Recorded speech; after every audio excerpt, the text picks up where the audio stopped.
भंगिया ले गइल पर्वत पसारला से ए स्वामी कौआ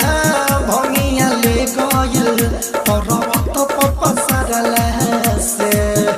कथी पीसी जी कथी घिसी जी कथी पीसी जी कथी घिसी जी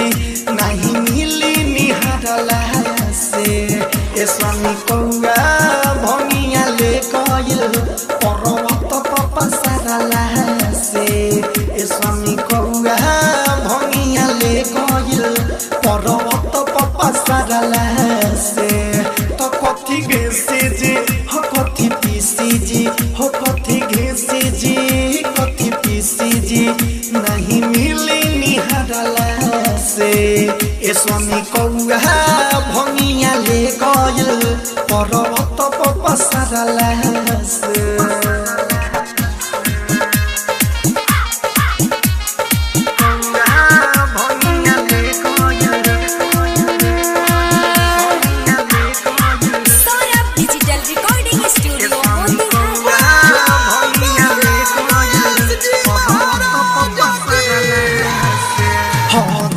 जाई न घुरी आई न सुनी भोला जी भाई के पाता न लौकाता कहाँ बजोला जी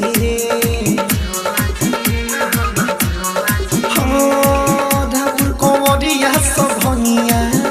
लेके आवत होई लेके आवत होई लेके आवत होई कदो घर जाई न घुरी आई सुनी भोला जी तो भांग के पाता न लौकाता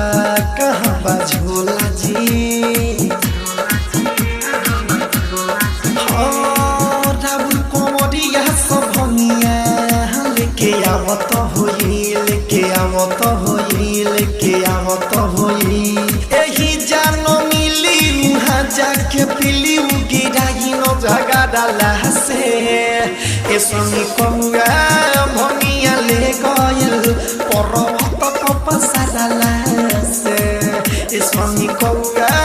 भंगिया ले गइल पर्वत पसारला से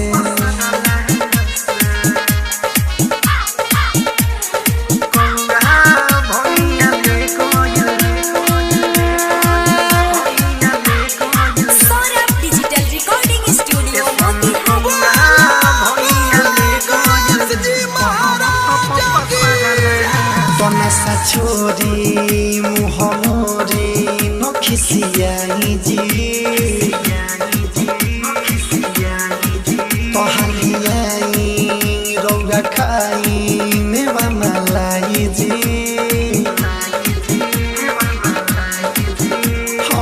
संजय साधा बीबा भेजले असो सावन में असो सावन में असो सावन में नशा छोरी मुहमोरी नखिसियाई जी हलियाई रौगा खाई मेवा मलाई जी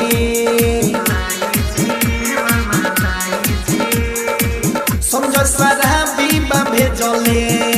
असो सावन में असो सावन में असो सावन में सब ये सोरे रतन रतन से रहेगा जाके मारला से ए स्वामी कौआ